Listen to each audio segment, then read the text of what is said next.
நாம் கண்களை மூடி தலைகளை தாழ்த்தி செய்தியை கேட்க ஆயத்தப்பட ஜெபத்துக்குள்ளாய் கடந்து போவோம்.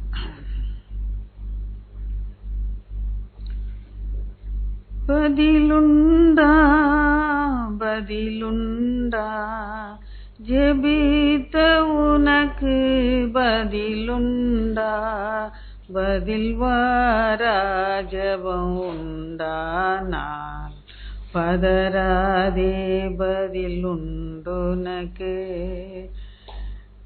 கானான் பார்க்க ஆசித்து கோனான் மோசே கெஞ்சினதார், போமான் இயேசு மாமலையில் பூர்த்தியாய் பலன் அளித்தாரே.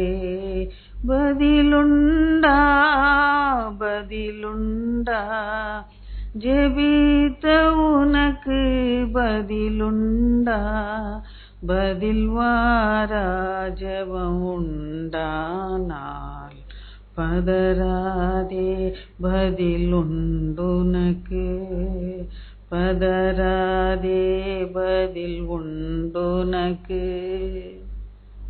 பேசுமடியார் கேட்கிறோம். இயேசு கிறிஸ்துவின் பரிசுத்த நாமத்திலே பிதாவே, ஆமென்.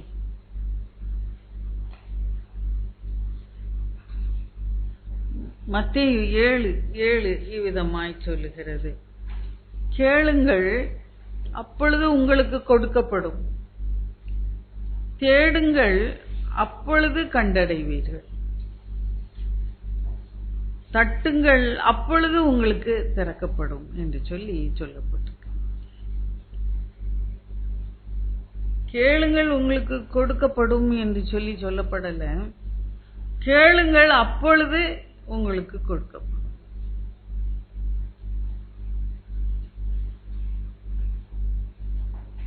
தேடுங்கள் அப்பொழுது கண்டடைவீர்கள், தேடுங்கள் கண்டடைவீர்கள் என்று சொல்லி சொல்லப்படல, தேடுங்கள் அப்பொழுது கண்டடைவீர்கள், தட்டுங்கள் அப்பொழுது உங்களுக்கு திறக்கப்படும் என்று சொல்லி சொல்லப்பட்டிருக்கு. நம்முடைய ஒவ்வொரு ஜெபத்துக்கும் பதில் உண்டு.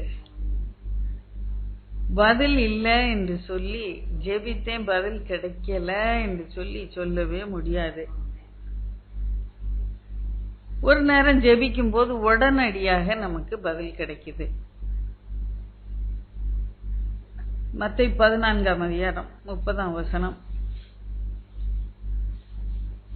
பேதுரு படவை விட்டு இறங்கி தண்ணீர்ல இயேசுக்கு நேராய் நடந்து போகிறான். அப்பொழுது காற்று பலமாய் இருக்கிறதை பார்த்து பயந்து தண்ணீரிலே முங்குகிறான். அப்போ உடனே அவன் நீச்சல் அறிந்தவனாய் இருந்தும் நீச்சல் செய்ய முயற்சி செய்யாம ஆண்டவரே ரட்சியும் என்று சொல்லி கூப்பிடு. அது ஒரு சின்ன ஜெபம், ஆண்டவரே ரட்சியும். உடனடியாக அந்த ஜெபத்துக்கு பதில் கிடைக்குது. கரத்தை பிடித்து உடனே ஆண்டவர் தூக்கி விடுகிறார். கேளுங்கள் அப்பொழுது உங்களுக்கு ஒடுக்கப்படும். கேட்கும் போதுதான் நமக்கு கொடுக்கப்படுகிறது. நம்ம தேவையெல்லாம் அவருக்கு தெரியும். ஆனாலும் நம்ம அவர்கிட்ட கேட்க வேண்டியது அவசியமாய் இருக்கிறது. சில நேரம் தாமதமாக பதில் வருது. ஜெபிக்கிறோம், உடனடியா பேதுருக்கு பதில் கொடுத்தவர் தாமதமாக சில நேரம் பதில் கொடுக்கிறார். யோவான் சுவிசேஷம் 11 4 6 வாசிப்போம். இயேசு அதை கேட்டபோது, இந்த வியாதி மரணத்துக்கு ஏதுவாயிராமல் தேவனுடைய மகிமை விளங்குறதுக்கு ஏதுவாய் இருக்கிறது. 6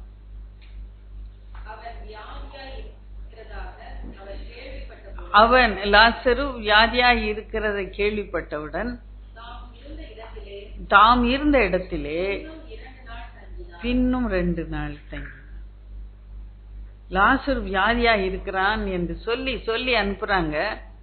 அவர் சொல்லுற இந்த வியாதி மரணத்துக்கு ஏதுவா, மரணம் என்று சொல்லுகிறார். மரணத்துக்கு ஏதுவா இராம தேவனுடைய நாம் மகிமைப்படுத்தி ஏதுவா வந்தது. அவன் சோவில்லமாய் இருக்கிறான் என்று கேள்விப்பட்டபோது பின்னும் 2 நாள் தங்கி விடுகிறார். அவர் பெத்தானியாவுக்கு இயேசு போகும் போது லாசர் வியாதியாய் இருந்தவன் மரித்து அடக்கம் பண்ணப்படுகிறான். ஜெபத்துக்கு பதில் கிடைக்கல என்று சொல்லி மாத்தாள் மரியாளும் நினைத்திருப்பாங்க. நம்ம இயேசு வர சொன்னோம், இயேசு வந்து அவனை தொட்டு சுகப்படுத்தி இருக்கலாம், ஆனா ஜெபத்துக்கு பதில் கிடைக்கல என்று சொல்லி கலங்கி அழுது கொண்டு இருக்கிறான்.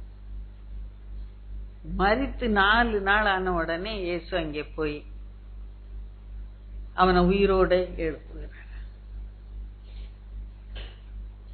லாசர் வியாதியா இருக்கிறான் சொன்ன போது தாமதமாக பதில் வருகிறது.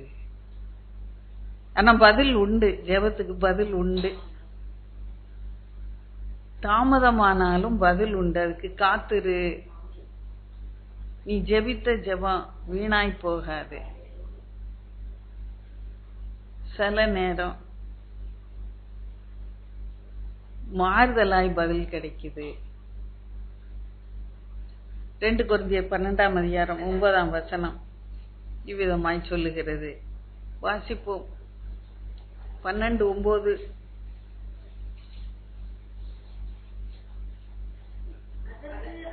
அதற்கு அவர், என் கிருபை உனக்கு போதும்,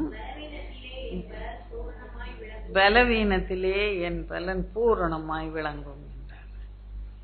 மாம்சத்திலே ஒரு முள் பவுலுக்கு, அதை எடுத்து போடும் என்று 3 முறை ஆண்டவர்கிட்ட கேட்டாராம். 3 முறை வேண்டிக் கொண்ட போதும் அந்த முள் எடுக்கப்படல. ஜெபத்துக்கு பதில் இல்லாதது போல இருக்கு, ஆனா வேறு விதமான ஒரு பதில். அந்த முள்ளை எடுத்து போடாதபடி அதை சைத்து கொள்ள கிருபையை தருகிறார். கிருபை கொடுக்கப்படுகிறது. இல்லை போ, ஒன்றும் இல்லை போ என்று சொல்லி துரத்தாதபடி கிருபையை கொடுத்து அதை சரி செய்து சமமாக்கி நிறைவாக்கி தருகிறார். உன் பலவீனத்திலே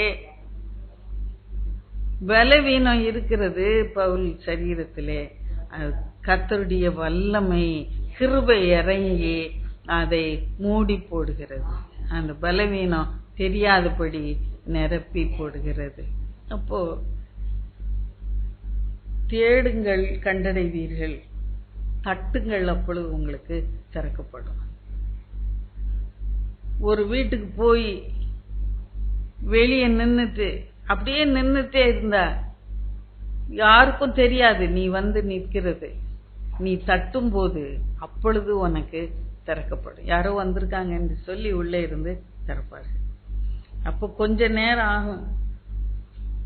நம்ம போய் நின்று கதவை தட்டி அவங்க அந்த சத்தம் கேட்டு உள்ள இருந்து வந்து கதவை திறக்க கொஞ்ச நேரம் ஆகும். அது வரைக்கும் பொறுமையாக நம்ம காத்திருக்கணும். ஜெபத்துக்கு பதில் உண்டு. என்னை நோக்கி கூப்பிடு, நான் உனக்கு உத்தரவு கொடுத்து நீ அறியாததும் உனக்கு எட்டாததுமான பெரிய காரியங்களை அறிவிப்பேன் என்று கர்த்தர் சொல்லுகிறார். முதலாவதாக வாசிப்போம்.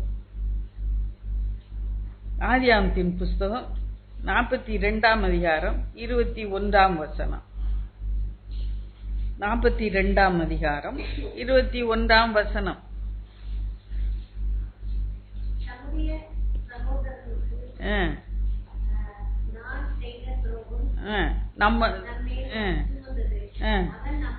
அவன் நம்மை கெஞ்சி வேண்டிக் கொண்ட போது அவனுடைய மன வியாகுலத்தை நாம் கண்டும் அவனுக்கு செவி கொடாமல் போனோமே.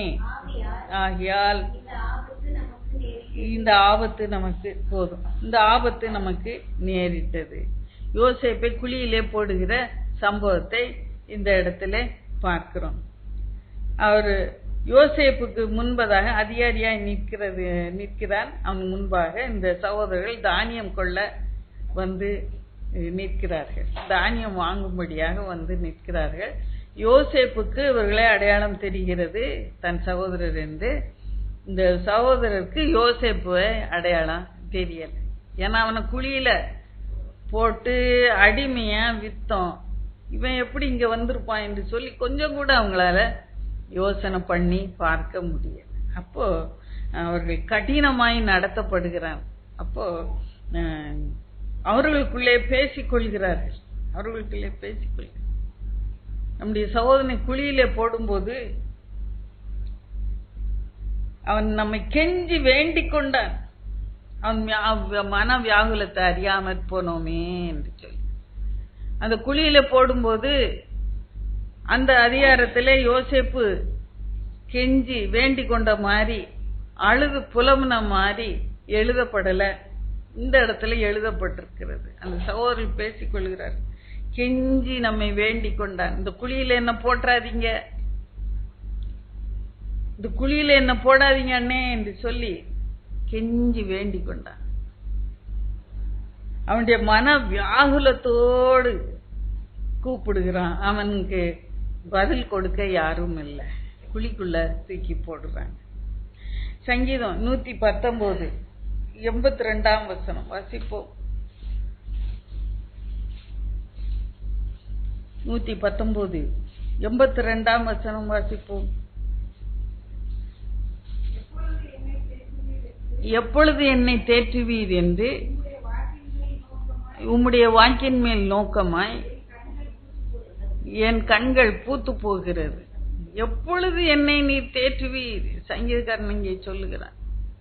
எப்பொழுது என்னை தேற்றுவீர் என்று சொல்லி உம்முடைய வாக்கு தத்தத்தையே நான் பார்த்துட்டு இருக்கிறேன்.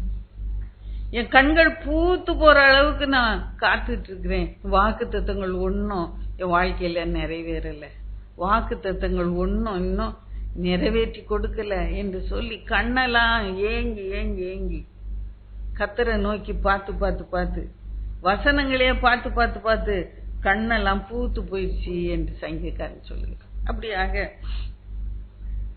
நம்முடைய ஜெபத்துக்கு பதில் கிடைக்காதது போல ஒரு சூழ்நிலை உண்டு. யோசேப்பு வாக்குத்தத்தங்களை பெற்றவன், அபிஷேகத்தை பெற்றவன், கர்த்தருடைய பிள்ளை, கர்த்தருடைய வல்லமையை பெற்றவன். அவன் வாழ்க்கையில வாக்குத்தத்தங்கள் ஒன்னும் நிறைவேறல. அவனை குழியில போட்ட போது வாக்குத்தத்தங்கள் எல்லாம் அமைதியாக இருக்கிறது. கர்த்தருடைய வார்த்தை எல்லாம் அமைதியாக இருக்கிறது. அவனை குழியில போடும்போது அவனுக்கு 17 வயது. பார்வோனுக்கு முன்பதாக போய் நிற்கும் போது 30 வயது. இந்த 17ல இருந்து 30 வயது வரைக்கும் 13 வருஷங்கள் அவன் வாழ்க்கையில வாக்கு தத்தங்கள் எல்லாம் அப்படியே அமைதியாக இருக்கிறது. அவன் வாக்கு தத்தம் நிறைவேறும் என்று காத்திருந்து கண்கள் பூத்து போகிறது. அவன் பிராணனை அவன் பிராணன் இரும்பிலே அடைபட்டு இருந்தது என்று சங்கீதம் 105ல பார்க்கிறோம். 18, 19 வசனங்கள். அவன் பிராணன் இரும்பிலே அடைபட்டு இருந்தது. அவன் கால்களை விலங்கு போட்டு ஒடுக்கினார்கள். கர்த்தர் சொன்ன வார்த்தை நிறைவேறும் அளவும் கர்த்தருடைய வசனம் அவனை புடமிட்டது என்று சொல்லி அந்த 13 ஆண்டுகள் அந்த வாக்குத்தத்தங்கள் நிறைவேற கர்த்தர் அவனை ஆயத்தப்படுத்துகிறார். அவனுடைய வசனம் அவரை யோசேப்பை புடமிடுகிறது. நம்முடைய வாழ்க்கையிலும் வாக்குத்தத்தத்தை பெற்றுக்கொள்கிறோம். வாக்குத்தத்தங்கள் செய்வேன் என்று சொல்லி வாக்குத்தத்தங்கள் நம்முடைய கையிலே இருக்கிறது. வாக்குத்தத்தங்கள் எல்லாம் அவருக்குள் ஆமேன் என்று இருக்கிறது. ஆனா அது நிறைவேற நம்ம புடமிடப்பட வேண்டியது அவசியம் இருக்கிறது. காத்திருக்க வேண்டியது அவசியமா இருக்கு. திருமணத்தை செய்து தர்றேன்னு சொல்லி இருக்கிறது, அது திருமணம் நிறைவேற நம்ம காத்திருக்க வேண்டியது அவசியமா இருக்கு. அதுவரைக்கும் கர்த்தருடைய வசனம் நம்மை புடமிட்டு புடமிட்டு புடமிட்டு நம்மை சுத்திகரிக்கிறது. கர்த்தர் சொன்னதை நம்ம பெற்றுக்கொள்ளும் வரைக்கும் நம்ம கர்த்தருடைய வசனத்தை கொண்டு கர்த்தர் நம்மை புடமிட்டு தேற்றுகிறார். கண் பூத்து போற அளவுக்கு 13 ஆண்டு காலம் அவன் அப்படியாக காத்திருந்து அவன் அந்த வாக்குத்தத்தத்தை யோசேப்பு சுதந்திரத்துக் கொள்கிறான். அவன் முறுமுறுக்கல, முறையிடல, அமைதியாக இருந்தான். அவனை போத்திபார் வீட்டிலே தவறாய் நடந்தாய் என்று சொல்லி அவனை பிடித்து கொண்டு போன போது கூட அவன் முறையிட்டதாக வேதத்திலே பார்க்கவே இல்லை. நான் இது செய்யல, இந்த தப்ப செய்யல என்று சொல்லி முறையிட்ட மாதிரியே தெரியல. அவன் அமைதியாக இருந்தான். சிறைச்சாலையிலே ஒரு சூழ்நிலை வருகிறது. சுயம்பாகி பானபாத்திரக்காரன் இருவரும் சொப்பனத்துக்கு அர்த்தம் சொல்லுகிறான். இந்த பானபாத்திரக்காரனுக்கு விடுதலை. அப்ப விடுதலையாகி பானபாத்திரக்காரன் போகும்போது ஒரு வார்த்தை சொல்லுகிறான் யோசேப்பு,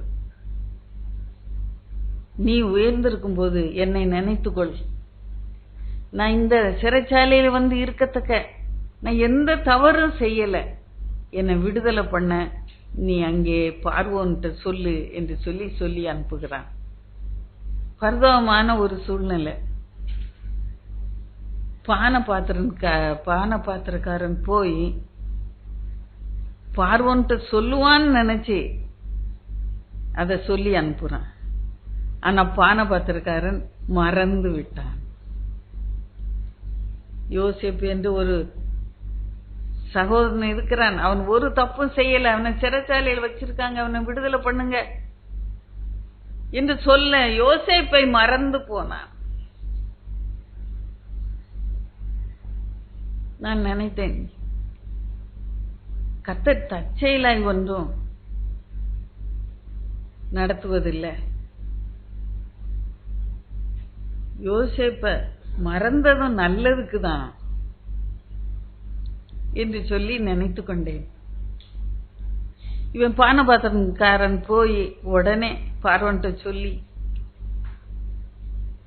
யோசேப்பை விடுதலை பண்ணி இருந்தா ஒருவேளை உடனே என்ன நடந்திருக்கும்? சரி விடுதலை பண்ண அப்படின்னு சொல்லி விடுதலை பண்ணி பார்வோன் கிட்ட பக்கத்திலே போயிருக்க முடியாது யோசேப்பு. வந்திருக்கானா, போ தோட்டத்துல ஏதாவது வேலை செய்ய சொல்லு, அல்லது சமையல் அறையில ஏதாவது வேலை செய்ய சொல்லு என்று சொல்லி அனுப்பி இருக்கலாம். அங்கே கடந்திருப்பான் யோசேப்பு. ஆனா பார்வோனுக்கு சொப்பனம் வந்து அவன் அது அர்த்தத்தை புரியணும் என்று சொல்லி அலமோதி கொண்டு இருக்கிற வேளையிலே பானபாத்திரக்காரனுக்கு நினைவு வந்தது. அது நல்லது. பார்வோன் உடனே அவனை சிறையில் இருந்து வெளியே கொண்டு வருகிறான். வெளியே கொண்டு வந்த மாத்திரத்துல மெல்லிய வஸ்திரம் தரித்து அவனை பார்வோனுக்கு முன்பதாக அழைத்து கொண்டு போகிறார். இவன் சிறைச்சாலையில் இருந்தானே, என்ன தப்பு செய்தான் என்று விசாரித்தான். பார்வோன் விசாரிக்கவே இல்லை. போத்திபார் வீட்டுல தப்பா நடந்து கொண்டானே இவனா என்று சொல்லி அவனை குறித்து பேசப்பட்டுச்சா? அப்புறமா யோசேப்பை குறித்து அப்புறமா பேசப்பட்டுச்சா? அப்படி பேசப்படவே இல்லை. அவன் செய்த குற்றம் அனைத்தையும் ஆழியிலே கர்த்தர் மூடி போட்டார், கடலிலே மூடி போட்டார். அவன் மேலே பொய்யாய் சாட்டப்பட்ட பழிகள் எல்லாம் நீக்கப்பட்டுச்சு. அவன் தவறு செய்தவனாக அதன் பின்பதாக ஒரு நாவு கூட அசையவில்லை. கர்த்தர் அற்புதமாய் அவனை விடுதலை பண்ணி பார்வோனுக்கு சமமாக அவனை உட்கார வைத்தார், முதன் மந்திரியாக உட்கார வைத்தார். அவன் மேல் பொய்யாய் சாட்டுப்பட்ட பழி ஒன்றும் அதன் பின்பு யாரும் பேசல. ஓ, இவனா போத்திபார் வீட்டுல தப்பா நடந்துகிட்டானே அவனா என்று சொல்லி யாருமே அவன் மேல கையை நீட்டி ஒரு குற்றம் சொல்லாதபடி அவனை காத்து கொண்டார். அவன் குழியில இருந்து கெஞ்சின போது அவன் கூக்குரலுக்கு செவி கொடுக்க யாரும் இல்லை. வாக்குத்தத்தங்களை தந்த, தரிசனங்களை தந்த கர்த்தரும் அமைதியாக இருந்தார் 13 வருஷங்கள். கண்கள் பூத்து போற அளவுக்கு வாக்குத்தத்தங்கள், வார்த்தைகள் நிறைவேறும் என்று சொல்லி காத்து கண்கள் பூத்து போற வரைக்கும் அவன் காத்திருந்தான். கர்த்தர் முடிவிலே அவனை அதிசயமாக உயர்த்தி அவனை பிரதம மந்திரியாக உயர்த்தி வைத்தார். ஜெபத்துக்கு பதில் உண்டு, வாக்குத்தத்தங்களுக்கு முடிவு உண்டு. உன் வாழ்க்கையில வாக்குத்தத்தம் நிறைவேறல என்று காத்து கொண்டு இருக்கிறாய், நிச்சயமாக நிறைவேறும் நாட்கள் சமீபமாக இருக்கு. உன் ஜெபம் ஒவ்வொன்றுக்கும் பதில் உண்டு. கண்கள் பூத்து போற அளவுக்கு நீ காத்திருந்தாலும் கர்த்தர் நிச்சயமாக உன் ஜெபத்துக்கு பதிலை கட்டளையிடும். அப்புறம்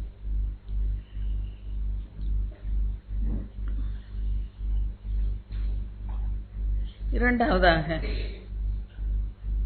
யாத்திராகமத்தின் புத்தகம் 33ஆம் அதிகாரம் 18ஆம் வசனம் வாசிக்க கேட்போம்.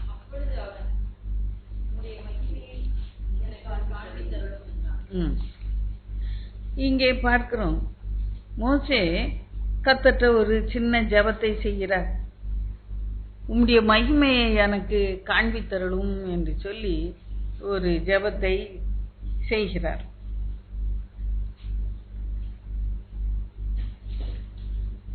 பதினாறாம் வசனம் வாசிப்போம்.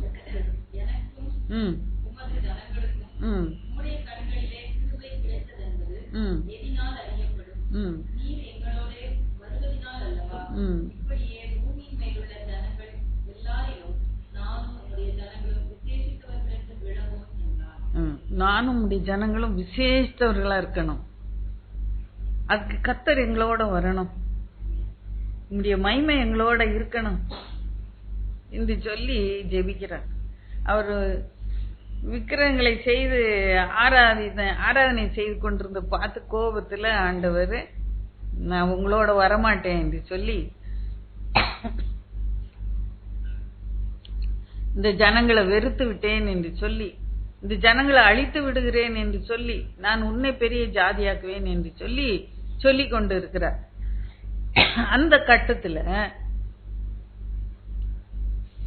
மோசே கேட்கிறான், உம்முடைய மகிமையை எனக்கு காண்பித்தருளும் என்று சொல்லி கேட்கிறான். அப்போ கர்த்தருடைய மகிமையை காண வேண்டும் என்று சொன்னால் அதுக்கு மகிமையை காண்பிக்கிறார். அடுத்த அதிகாரத்துல நம்ம பார்க்கிறோம், கர்த்தருடைய மகிமையை கடந்து போக செய்கிறார், மகிமையை பார்க்கிறான், முகமுகமாய் பார்க்கிறான். அதுக்கு சில ஆயத்தங்கள், சில வழிமுறைகள் இருக்கிறது. கர்த்தருடைய மகிமையை பார்க்கணும்னா, கர்த்தருடைய பேசுற சத்தத்தை கேட்கணும்னா சில வழிமுறைகள் இருக்கிறது. என்னை கண்டு ஒரு மனுஷன் உயிரோட இருக்க முடியாதே என்று சொல்லி, நாளைக்கு அதிகாலமா நீ வா, அதிகாலையில நீ வா என்று சொல்லி, அதிகாலையிலே அவரை தேடும்போது அவரை நம்ம நிச்சயமா கண்டடைவோம். அல்லேலூயா. என்னை சிநேகிக்கிறவர்களை நான் சிநேகிக்கிறேன், அதிகாலையில் என்னை தேடுறவர்கள் என்னை கண்டடைவார்கள் என்று நீதிமொழிகள் 8:17 பார்க்கிறோம். மகிமை அவர்கிட்ட பேசிக்கிட்டு தான் இருக்கிறார். மோசைகிட்ட முகமுகமாய் பேசி கொண்டு இருக்கிறாரு. ஆனால் மகிமையை பார்க்க வேண்டும் என்றால் உடனே காட்டி இருந்திருக்கலாம். நாளைக்கு அதிகாலையிலே வா, அதிகாலை நேரம் விசேஷ நேரம்.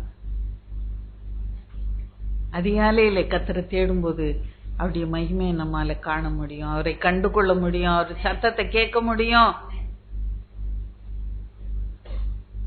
அது மட்டுமல்ல, என்னை முகமுகமாய் கண்டு ஒருவன் உயிரோடு இருக்க முடியாதே. நீ அதிகாலையில் ஆயத்தமாயி மலை உச்சிக்கு வா, அந்த கண்மலின் வெடிப்புக்குள்ளாய் உன்னை வைத்து என் கரத்தினாலே மூடுவேன். கரத்தை மூடும் போது கர்த்தர் கடந்து போகிறார். கரத்தை எடுத்த உடனே கர்த்தர் கடந்து போய்விட்டார். அவருடைய பின்பக்கத்தை மட்டும் மோசே பார்க்க முடியும் என்று சொல்லி சொல்லுகிறார். கிறிஸ்துக்குள்ளாய்தான் நம்ம தேவனை தரிசிக்க முடியும். அந்த கண்மலை வெடிப்புக்குள்ளாய்தான் வைத்துதான் நம்ம கர்த்தருடைய மகிமையை காண முடியும். அந்த கண்மலை வெடிப்புக்குள்ளாய் நம்ம நிற்கும் போதுதான் கர்த்தருடைய மகிமையை காண முடியும். அடுத்த நாள் அதிகாலையில் ஆயத்தமாயி அவன் மலை உச்சிக்கு போகிறான். அங்கே கர்த்தர் இறங்கி வந்து தன்னுடைய நாமத்தை கூறுகிறார். கர்த்தர் 6ஆம் வசனம் வாசிப்போம். 34:6.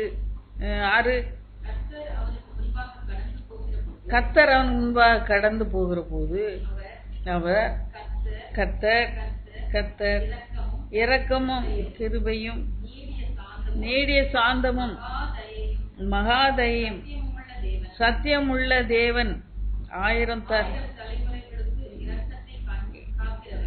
இரக்கத்தை காக்கிறவர், அக்கிரமத்தையும் மீறுதலையும் பாவத்தையும் மன்னிக்கிறவர், குற்றவாளியை குற்றமற்றவனாக விடாமல் பிதாக்கள் செய்த அக்கிரமத்தை பிள்ளைகளிடத்திலும் பிள்ளைகளுடைய பிள்ளைகளிடத்திலும் 3ஆம் 4ஆம் தலைமுறை மட்டும் விசாரிக்கிறார் என்று அதான் அவருடைய நாமமே.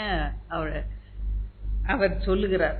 இப்போ இந்த சூரிய கிரகணத்தை பார்க்கும்போது நேரா நம்மால பார்க்க முடியாது. புகை பூசப்பட்ட ஒரு கண்ணாடி வழியா பார்க்கலாம். அந்த வெளிச்சம், அந்த மகிமை நம்ம கண்ணில் பட்டுச்சுன்னா, சூரிய வெளிச்சம் கண்ணில் பட்டுச்சுன்னா கண்ணு மங்கி போயிடும். அப்ப அந்த நடுவுல அந்த புகை பூசப்பட்ட கண்ணாடி அந்த மகிமையை மறைச்சி அந்த அந்த வெளிச்சத்தை அனுப்புது. அது போல கர்த்தர் கடந்து போகும்போது அவருடைய நாமம் அங்கே அறிவிக்கப்படுகிறது. அது அவருடைய மகிமையை நமக்கு நேரா கண்ணில் பட்டு நம்ம மடிந்து போகாதபடி அதை மறைத்து காண்பிக்கிற ஒரு கண்ணாடியை போல அவருடைய நாமம் அங்கே பயன்படுகிறது. அவருடைய நாமத்தை கூறின உடனே அவன் என்ன செய்கிறான் என்று சொல்லி அடுத்த வசனத்திலே 9ஆம் வசனத்திலே பார்க்கிறோம். உம்முடைய கண்களில் எனக்கு கிருபை கிடைத்ததானால் எங்கள் நடுவில் ஆண்டவர் எழுந்தருள வேண்டும். இந்த ஜனங்கள் வணங்கா கழுத்துள்ளவர்கள், நீரோ எங்கள் அக்கிரமத்தையும் எங்கள் பாவத்தையும் மன்னித்து எங்களை உமது சுதந்திரமாய் ஏற்றுக்கொள்ளும் என்றார். கர்த்தர் நாமத்தை கூறின உடனே தரை மட்டும் தீவிரமாய் பணிந்து கொண்டு அவன் கேட்கிற காரியம் என்ன? தனக்காக எதுவும் கேட்டான அல்லது மகிமையை பார்க்கணும் என்று காத்திருந்த மகிமையை பார்த்து அதை போச்சு புகழ்ந்தானா? இல்ல. அவன் கேட்கிற காரியத்தை பாருங்க. இந்த ஜனங்களுக்கு தான் அவன் வந்து நின்று வாதாடுகிறான்.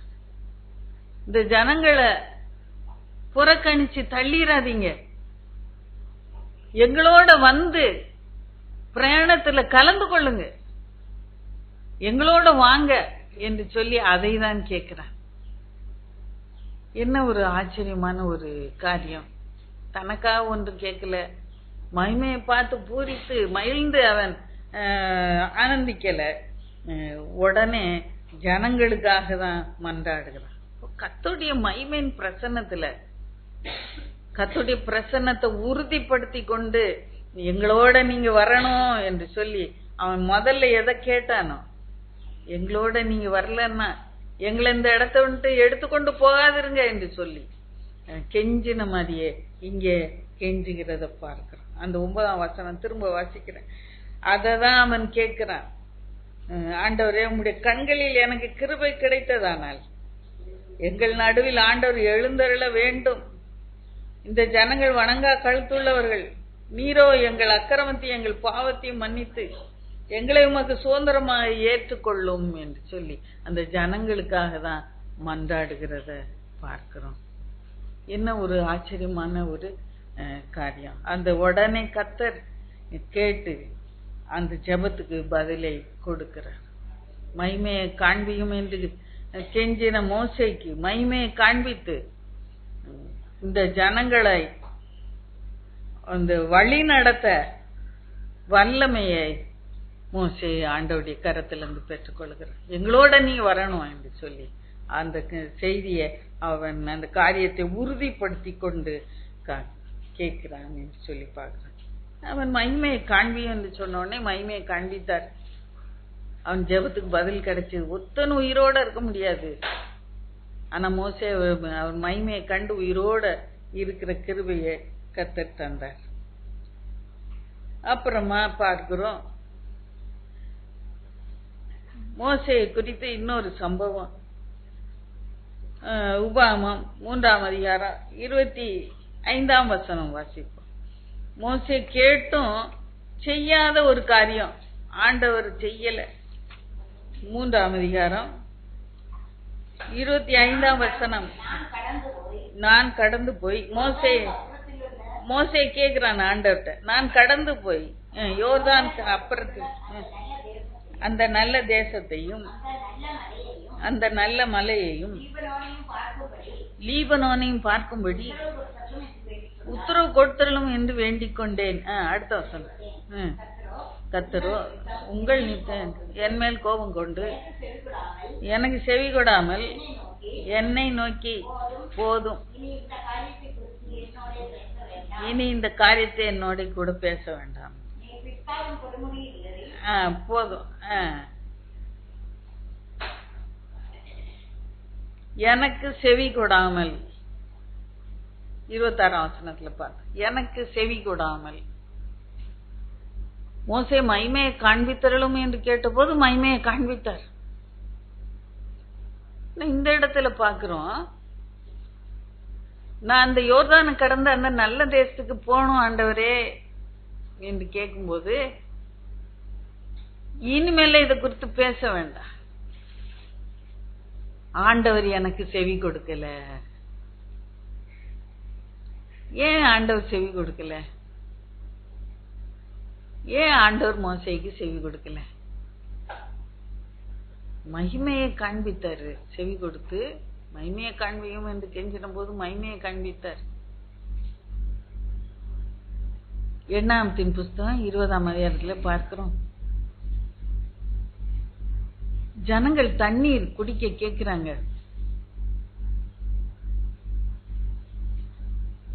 அப்போ அடிக்கடி இப்படி முறுமுறுத்து சண்டை போட்டு கோபமூட்டி எரிச்சலை மூட்டி கொண்டு இருக்கிற அந்த ஜனங்களை பார்த்து மோசேக்கு கோபமா வருது. தண்ணி கேக்குறாங்க, குடிக்க தண்ணி தானே கேக்குறாங்க. ஆண்டவர்கிட்ட போய் முறையிட, ஆண்டவருக்கு தண்ணி கேக்குறாங்க, நான் எங்க இருந்து தண்ணி கொடுப்பேன் மோசே? இப்போ ஆண்டவர் சொல்றாரு, நீ அந்த தேவனுடைய கோலை எடுத்துக்கொண்டு போ. கோலை எடுத்துட்டு போன்னு தான் சொன்னாரு.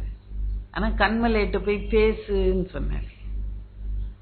நீ கண்மலையிட்ட பேசு, அப்பொழுது அது தன்னிடத்தில் உள்ள தண்ணீரை உனக்கு கொடுக்கும் என்று சொன்னார்.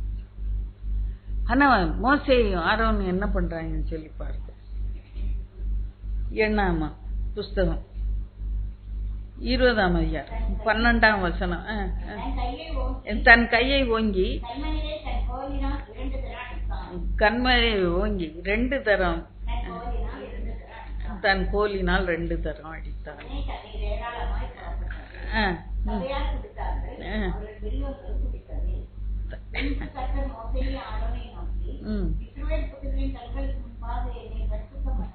இஸ்ரவேல் புத்திரரின் கண்களுக்கு முன்பாக என்னை பரிசுத்தம் பண்ணும்படி நீங்கள் என்னை விசுவாசியாமற் போக பண்ணபடினால் இந்த சபையாருக்கு நான் கொடுத்த தேசத்துக்குள் நீங்கள் அவர்களை கொண்டு போவதில்லை என்று சொல்லி பாருங்க. ஆண்டவர் வைராக்கியம் உள்ள தேவன். நீங்க கொண்டு போவதில்லைன்னு சொல்லிட்டு திரும்ப திரும்ப மோசே கேட்கிறான், அந்த நல்ல தேசத்துக்கு நான் போய் பாக்குறேனே, கானான் தேசத்துக்கு அப்படின்னு கேட்கும்போது, இல்ல நீ போவதில்லை, இதை குறித்து பேச வேண்டாம் என்று சொல்லி அவனுடைய ஜெபத்துக்கு பதிலை கொடுக்கவில்லை. அது என்ன என்று சொல்லி பார்க்கும்போது,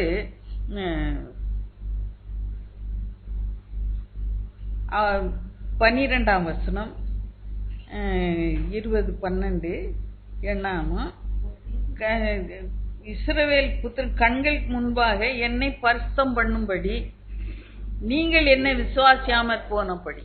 அப்போ கலகக்காரரை கேளுங்கள், நாங்கள் இந்த கன்மலையிலிருந்து உங்களுக்கு தண்ணீரை புறப்பட பண்ணுவோமோ என்று சொல்லி ஆண்டவர் பார்வையிலே அது ஒரு அவிசுவாசமான காரியமாக இருந்தது. அப்போ மோசேக்கு உள்ளே அவிசுவாசம், இந்த கன்மலையிலிருந்து எப்படி தண்ணி வரும், வெறும் பாறையா இருக்கு, இதுல இருந்து தண்ணி எப்படி வரும் என்று கொஞ்சம் அவிசுவாசம் இருந்தது. கர்த்தர் சொன்ன வார்த்தைப்படியே பேசி இருந்தா அது தண்ணி வந்திருக்கும், தண்ணி குடிச்சிருப்பாங்க. அவிசுவாசத்தோடு அந்த கன்மலையை அடிக்கிறான். அது கர்த்தருடைய பார்வைக்கு கோபத்தை உண்டாக்குற ஒரு காரியமாக இருந்தது. அதனாலதான் நீங்க கண்கள் இஸ்ரவேல் புத்திரருக்கு முன்பதாக என்னை பரிசுத்தம் பண்ணும்படி, கர்த்தரை பரிசுத்தம் பண்ணணும் அப்படின்னா கர்த்தரை விசுவாசிக்கணும். இப்போ 1 பேதுரு 3ஆம் அதிகாரம் 15ஆம் வசனம் வாசிப்போம்.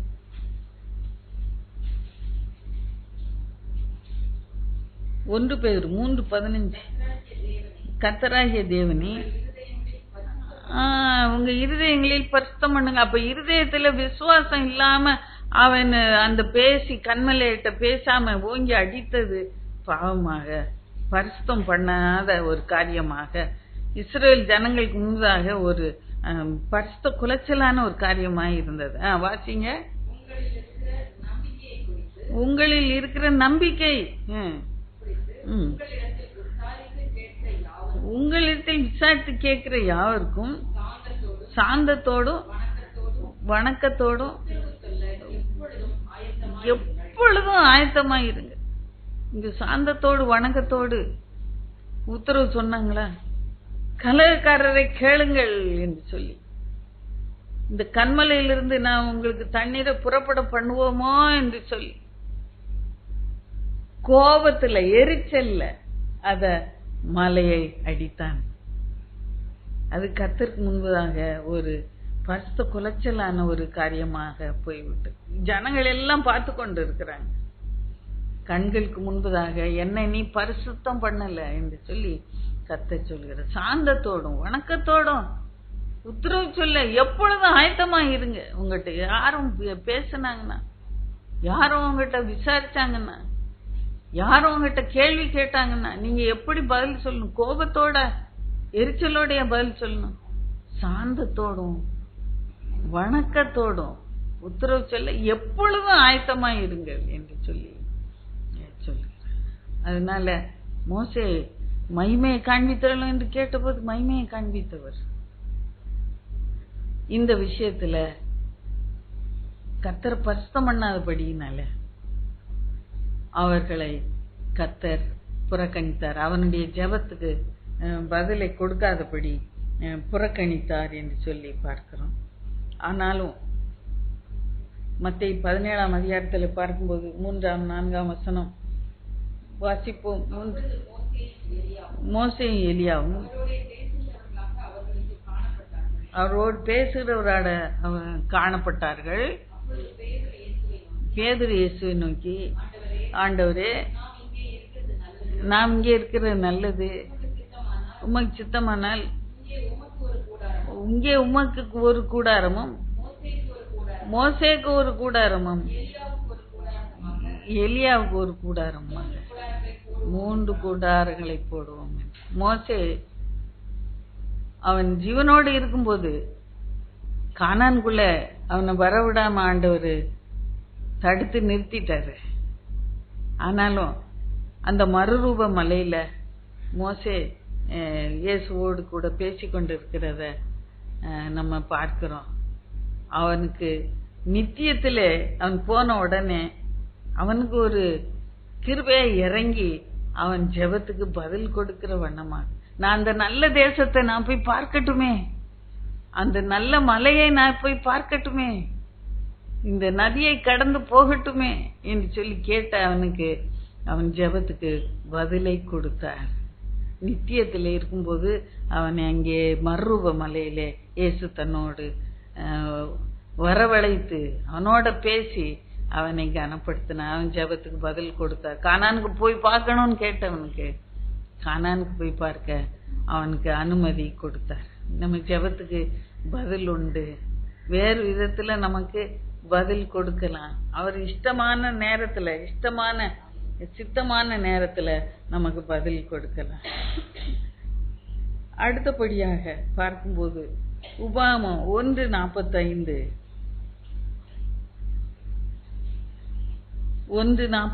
உபாகமம், இஸ்ரவேல் ஜனங்கள், நீங்கள் திரும்பி வந்து கர்த்தருடைய சமூகத்தில் அழுதீர்கள், கர்த்தர் உங்கள் சத்தத்தை கேட்கவில்லை, உங்கள் செவி கொடுக்கவும் இல்லை. பாருங்க, இங்க அழுது கெஞ்சுறாங்க இஸ்ரவேல் ஜனங்கள் ஆண்டவர்கிட்ட. ஆண்டவர் செவி கொடுக்கவில்லை, ஆண்டவர் கேட்கவில்லை என்று சொல்லி, அவங்க ஜெபத்துக்கு பதில் கொடுக்கவில்லை என்று சொல்லி சொல்லப்படுகிறது. ஏனென்றால் நம்ம என்னாமம் 14ஆம் அதிகாரத்துல வாசிக்கிறோம், 13:14 வாசிக்கிறோம். அந்த இஸ்ரவேல் ஜனங்களை நடத்தி கொண்டு வருகிறார். காதேஸ் பர்னியா வரைக்கும் வந்துட்டாங்க. அடுத்த நாள் கானான்குள்ள போனோம். காதேஸ் பர்னியா இல்லையா, அவங்க ஏறி போங்க என்று சொல்லி சொன்ன உடனே அவங்க அந்த வேவு பார்க்க போனவங்க வந்து சொன்ன செய்தியை நம்பி அழுது புலம்பி, நாங்க போக மாட்டோம், நாங்க செத்துருவோம், அங்க ஏனாக்கியர் இருக்கிறாங்க, அவங்க ராட்சசர்கள், எங்களை கொண்டு போடுவாங்க, நாங்க போக மாட்டோம் என்று ஒரே பிடியா அழுது புலம்பி போராட்டம் பண்ணி ஒரு தலைவனை ஏற்படுத்தி நாங்க திரும்பி போறோம் என்று சொல்லி போங்க என்று சொல்ற நேரத்துல போல. அதுக்கு பிறகு என்ன பண்ணாங்க, அடுத்த நாளே நாங்க புறப்பட்டு போறோம் யுத்தத்துக்கு. ஆண்டவர் அதுக்குள்ள தீர்மானம் பண்ணிட்டாரு. 40 நாள் தேசத்தை உழவு பார்க்க போனவங்க அந்த கணக்குக்கு 40 நாளுக்கு 40 வருஷம் நீங்க இந்த வனாந்தரத்துல சுத்தி வருவீங்க என்று சொல்லி சொல்லி தீர்மானமா சொல்லிவிட்டார். அதுக்கு பிறகு அந்த கேட்ட உடனே இல்ல நாங்க போறோம், யுத்தம் செய்ய போறோம் என்று சொல்லி புறப்பட்டேன். அதுல 23ஆம் வசனம் வாசிப்போம். 43ஆம் வசனம் வாசிப்போம்.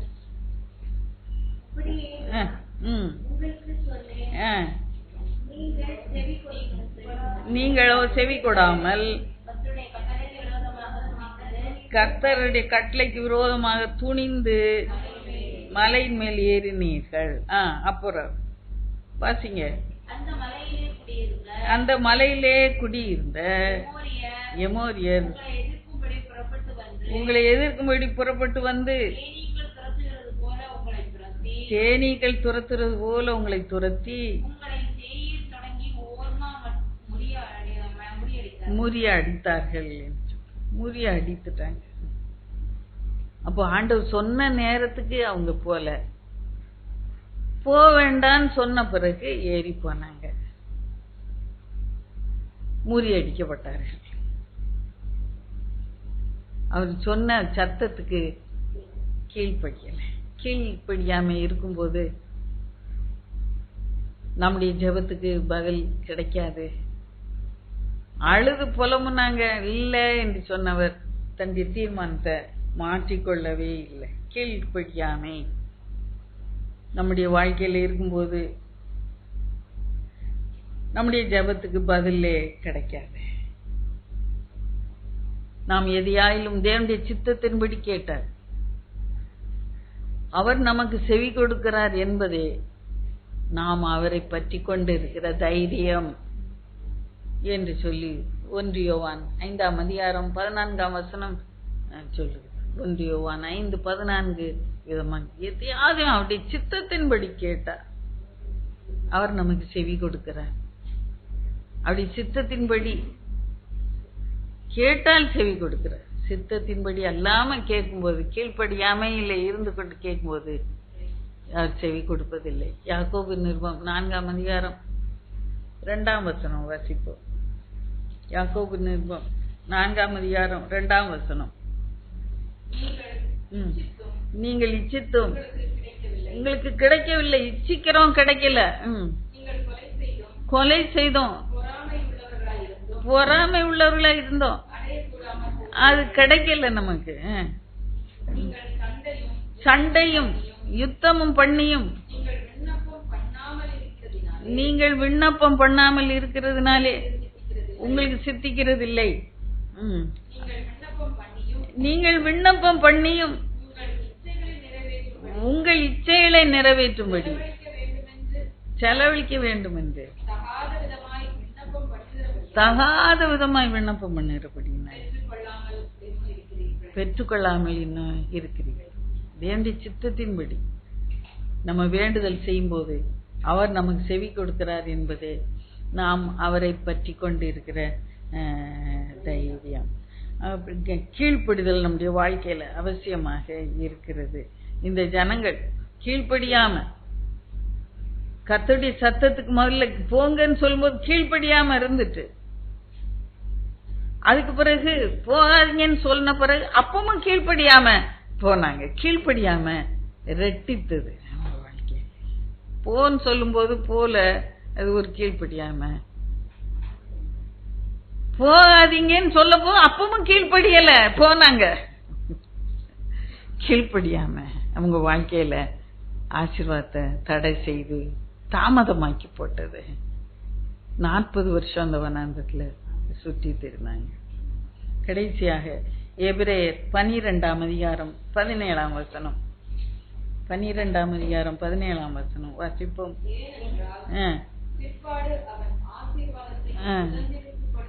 பிற்பாடு ஏசா ஆசீர்வாதத்தை சுதந்திரத்துக் கொள்ள விரும்பியும்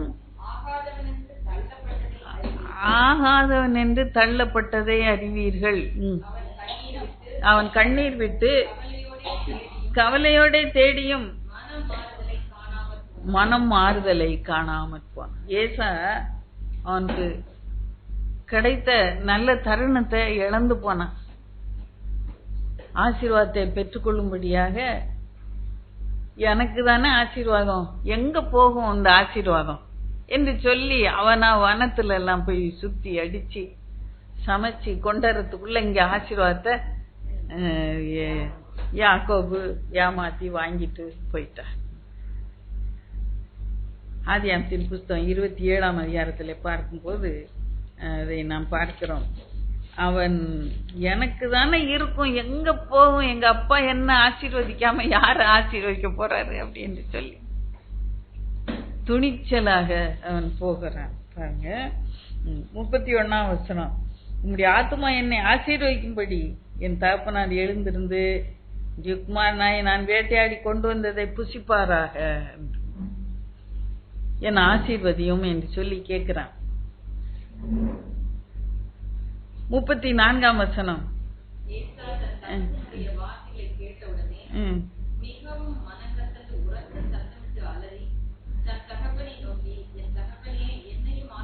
என்னையும் ஆசீர்வதியும் என்று சொல்லி கெஞ்சுகிறான்.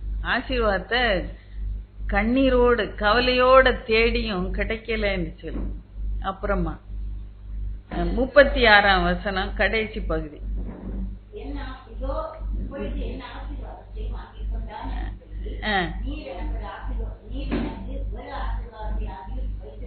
எனக்கு ஒரு ஆசீர்வாதத்தையும் வைக்கவில்லையா என்று சொல்லி.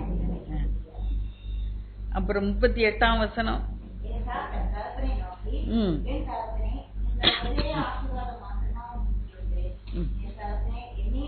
என்னை ஆசீர்வதியும் என்று கண்ணீரோடு தேடியும் அது அவனுக்கு ஆசீர்வாதம் கிடைக்கல என்று சொல்லி வேத வசனம் சொல்லியிருக்கு.